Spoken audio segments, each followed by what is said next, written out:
আসসালামু আলাইকুম।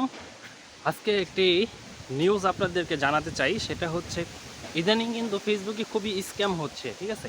তো আমার এক ফ্রেন্ড, তো এখন সে বাইরে আছে।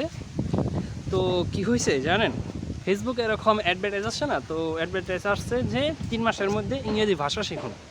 তো ওই কী করছে, ভাবছে যে যেহেতু 3 মাসের মধ্যে ইংরেজি ভাষা শিখুন তো ভালো। তো ওই কোর্সে জয়েন হয়েছে। তো কোর্সে জয়েন হওয়ার পরে ওকে কিছু ভিডিও দিছে। এখন ওই ভিডিও দেখে কিছুই বুঝতেছে না, প্লাস যে কিভাবে শুরু করতে হয় এটা ইংরেজি ভাষা কোর্স, সেটাও তার কিন্তু কোনো পাইতেছে না। মানে আছে না যে কোনটা সিরিয়াল আছে, সিস্টেম আছে একটা ক্লাসের, তো ওরকম কোনো সিস্টেম পাচ্ছে না সে। তো বাধ্য হয়ে সে কী করলো, তো ওই ক্লাসটা এখন আর কন্টিনিউ করতে পারতেছে না, কারণ আমি তো বুঝতেইছি না কীভাবে ক্লাসটা করবে। তাই আমি অনেক আমার যারা অডিয়েন্স আছেন বিশেষ করে সবাইকে বলবো, শুধু শুধু অনলাইন কোর্স কিনে টাকা নষ্ট করবেন না। অবশ্যই যাচাই বাছাই করুন। একটু কষ্ট হলে আশেপাশে যে কোর্সগুলো করুন, একটু টাকা বেশি নেবে তাতে কোনো সমস্যা নেই, অন্তত স্ক্যামের হাত থেকে বাঁচবেন।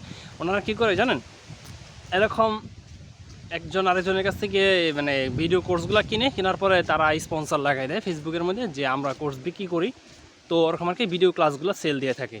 তো এইভাবেই মূলত অনলাইন কোর্সগুলো হয়ে থাকে। যদি আবার অনলাইন লাইভে ক্লাস হয়ে থাকে তাহলে একটা কথা, কিন্তু অধিকাংশ স্ক্যামাররা কী করে পিডিএফ বা ভিডিও ফাইলগুলো ধরাই দেয়, ঠিক আছে? তো প্র্যাকটিক্যালিভাবে কোনো কিছু শেখানো হয় না। তো এদিকে একটু ভালো করে লক্ষ্য রাখবেন। অবশ্যই আপনার টাকা, আপনার সময় সব কিছু হিসাব করে ব্যবহার করবেন, কারণ টাকা চলে গেলে টাকা পাওয়া যায়, কিন্তু এই যে 3 মাসটা সময়টা চলে গেছে, এই 3 মাস কিন্তু ফেরত পাবে না। তো অতএব আপনারা সবাই সতর্ক থাকুন, ভালো থাকুন, সুস্থ থাকুন। এই বলে আজকে ভিডিওটি শেষ করছি। আল্লাহ হাফেজ।